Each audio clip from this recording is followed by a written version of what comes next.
मेरे से ज्यादा दुख आपको थोड़ी हुआ होगा, मेरी तो रोजी रोटी है।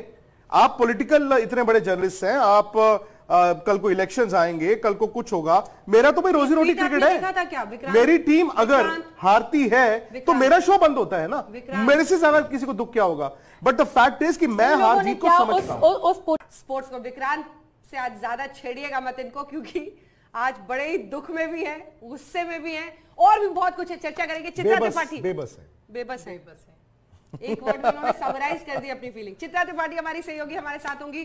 पॉलिटिक्स के नजरिए से कैसे देखें, क्योंकि एक तो हार विक्रांत, ऊपर से पटाखा पॉलिटिक्स, ऊपर से सोशल मीडिया पर जैसे एक अलग जंग छिड़ी हुई है। नहीं अंजना, लेकिन एक स्पोर्ट्समैन जो है, नहीं मैं तो ये जानना चाहता हूं, एक स्पोर्ट्समैन जो है, जो क्रिकेटर है, हॉकी प्लेयर है, नीरज चोपड़ा है, क्या वो डाकू है? क्या वो क्रिमिनल है? क्या वो रेपिस्ट है? क्या वो सजा काट रहा है? वो हमारे पे एहसान कर रहा है? नहीं। जो स्पोर्ट्स खेलेगा वो जीतेगा भी, हारेगा भी। क्या हम हार को पचा पा रहे हैं?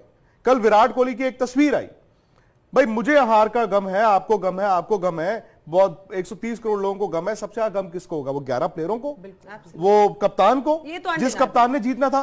मैच के बाद कप्तान क्या करता? घुसुंड मार देता बाबर आजम को और रिजवान को। उसने जप्पी डाल दी, उसने कहा वेल प्लेड यार, आप अच्छा खेले। आज आप सोशल मीडिया उठाए, आप पटाखा पॉलिटिक्स की बात कर रहे हैं। आज आप उस फोटो को उठा के देखें, लोग क्या क्या उस पर बातें कर रहे हैं। यार हम क्यों ऐसी सोसाइटी बनती जा रहे हैं? आपके घर, राहुल द्रविड़ के घर, सबके घरों में शीशे तोड़ दिए थे लोगों ने आके, और वो टीम भारत की उसके बाद फाइनल भी खेली है। लोगों को शर्म नहीं आती? तो आप जब ये कह देते हो कि गाली देना शुरू कर देते, अरे भाई क्रिकेट की बात कर लो। आप मैच हारे, आप क्रिकेट में 19 थे, मैं कहता हूं जी 20 छोड़ो, 19 छोड़ो, आप 0 थे। आप नहीं खेल पाए, आप फेल हो गए।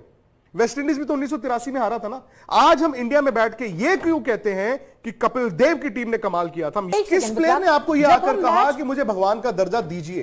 किस प्लेयर ने आकर यह कहा कि हम कभी हारेंगे नहीं? जब आप कहते हो कि हम इंडिया को खेल रहे हैं, तो लोग इंडिया के आपके साथ खुद ब खुद जुड़ जाते हैं, उसके लिए कहने या समझने के। मेरे से ज्यादा दुख आपको थोड़ी हुआ होगा, मेरी तो रोजी रोटी है।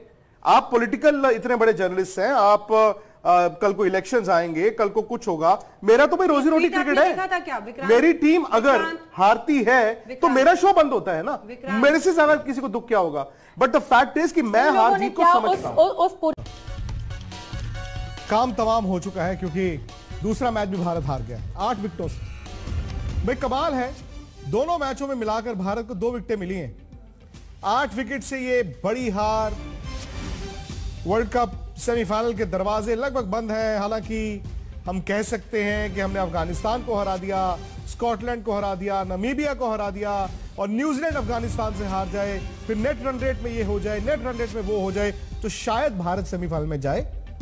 हकीकत ये है, जो टीम भारत की खेली है दोनों मैचों में, वो शायद डिजर्व करती भी नहीं थी जीतना। शायद दिल जरूर टूटे होंगे, लेकिन असलियत जिसे कहते हैं, रियलिटी चेक भी हुआ है भारत के लिए। क्योंकि जो मर्जी आप कह लीजिए, T20 में भारत पीछे ही था, और पाकिस्तान ने पहले आकर दिखाया, आज न्यूजीलैंड ने दिखाया कि आप बड़े मैच का दबाव हैंडल नहीं कर सकते। ये नॉकआउट मैच तो नहीं था, लेकिन नॉकआउट की तरह ही था। और एक बार फिर ऐसा मैच जहां पर आपको जीतना है जिंदा रहने के लिए, दगा बल्लेबाजों ने दी। टॉस भी भारत नहीं जीता, लेकिन दोस्तों एक बात का ध्यान रखना कि दोनों मैचों में टॉस जरूर हारे, लेकिन टॉस के कारण मैच नहीं हारे।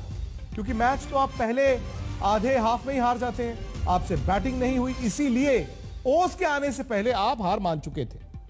तो न्यूजीलैंड ने आराम से रन बनाए हैं। न्यूजीलैंड ने 8 विकेटों से इस मैच को जीत लिया है। मदन जी स्टूडियो में है, सुनील गावस्कर, हरभजन सिंह भी मेरे साथ जुड़ने वाले हैं। लेकिन बड़ी खबर यह है कि शायद सेमीफाइनल के दरवाजे भारत के लिए अब बंद हैं। हाँ, वो तकनीकी कारणों से अभी भी भारत जिंदा है। वो अफगानिस्तान को हरा दे, स्कॉटलैंड को हरा दे, नामीबिया को हरा दे, और न्यूजीलैंड अफगानिस्तान से हार जाए, तो फिर कहानी अलग होती है। लेकिन आप भी जानते हैं कि अगर कहानी भारत को सेमीफाइनल में लेकर जाने वाली होती, तो आज पाकिस्तान का मैच भारत इस तरह नहीं हारता। रन थे ही नहीं भारत के, 110 रन थे। न्यूजीलैंड ने आराम से 111 रन बनाए। 2 विकेट जरूर उनके गिरे, और दोनों विकेटें जसप्रीत बुमराह को मिली। कई सवाल हैं जो इस शो में हम उठाएंगे एक एक कर, और मुझे लगता है कि ये सवाल आप ही के जहन से आ रहे हैं, आप ही के सवाल है। पहला सवाल आप ही से मदन जी, जो आज नतीजा है, फेयर नतीजा है? नहीं, देखिए अफसोस तो जरूर हुआ है जो भारतीय टीम हारी है, पर यह है कि क्योंकि इसलिए मैं कह रहा हूं क्योंकि जैसे भारतीय टीम क्षमता रखती है वैसे वो बिल्कुल नहीं खेली। दोनों मैचेस में अगर आप देखें तो इनका प्रदर्शन बिल्कुल जो है लाचार रहा है। और क्या है कि हमने जैसे अभी आप कह रहे थे कि रन बनाए ही नहीं है, क्योंकि अगर आप रन बनाते हैं तो तभी जाके आप मैच के अंदर आते हैं, क्योंकि 111 में आप मिरेकल ही समझ सकते हैं कि मिरेकल होगा तभी हम मैच जीत सकते थे। पर दोनों मैचेस में आउट क्लास, पाकिस्तान ने भी हमें आउट क्लास किया और हमें न्यूजीलैंड ने भी किया आउट क्लास। और क्या है कि कई बार ऐसी क्रिकेट में अगर आप फ्रंट पे नहीं आते, फ्रंट में अगर आप रन नहीं बनाते तो फिर आपकी मुश्किलें और ज्यादा बढ़ती चले जाए, या विकेट नहीं लेते तभी भी आपकी मुश्किलें बढ़ती चले जाए। एक ही मैच वही रिपीट, आज तो उससे भी लचर बैटिंग। ये क्या एक्सप्लेन करता है? क्या ये बड़े मैच का प्रेशर झेल नहीं पाते हैं? क्योंकि समहाउ मेरी और आपसे पहले भी बात हुई है, खिलाड़ियों के चेहरे पर दोनों मैचों में ऐसा लगा हार का डर है। वो कहते हैं ना, फियर ऑफ फेलियर। बड़े तजुर्बेकार खिलाड़ी हैं, आईपीएल खेले थे, उन्हीं कंडीशंस में खेले थे, लेकिन ये फियर ऑफ फेलियर क्यों है आपके कैंप में? नहीं, मुझे नहीं पता कि ये फियर ऑफ फेलियर है कि क्या है, पर ये जरूर है कि जिस तरह से आज वो जो चेंजेस किए गए बैटिंग ऑर्डर में, उससे कुछ मदद नहीं हुई टीम की। रोहित शर्मा जैसे दिग्गज बल्लेबाज को आप नंबर 3 पर भेजते हैं, आप खुद नंबर 3 पर, जहां पे आपने इतने सारे रन बनाए, अब पिछले कुछ सालों में आप नंबर 4 पर जाते हैं। ये और एक युवा खिलाड़ी ईशान किशन, उस पर आप ये ओपनिंग करने की जिम्मेवारी रखते हैं। देखिए, ईशान किशन एक ऐसे खिलाड़ी है, हिट और मिस जैसे खिलाड़ी है। मतलब एक मैच में वो रन बनाएंगे, बाकी के मैचेस में वो रन नहीं बनाएंगे। तो ये हिट और मिस प्लेयर के लिए बेहतर होगा कि आप उनको नंबर 4 या 5 पर आप रखें और वो अपना मतलब पोजीशन देखकर फिर वो बल्ला घुमा सकते। पर यहाँ पे आपने उनको ओपनिंग भेजा, तो उससे क्या होता है कि आपने रोहित शर्मा को बोला कि आप पर हमारा कॉन्फिडेंस है नहीं कि आप बाएं हाथ के जो ट्रेंट बोल्ट है उसका सामना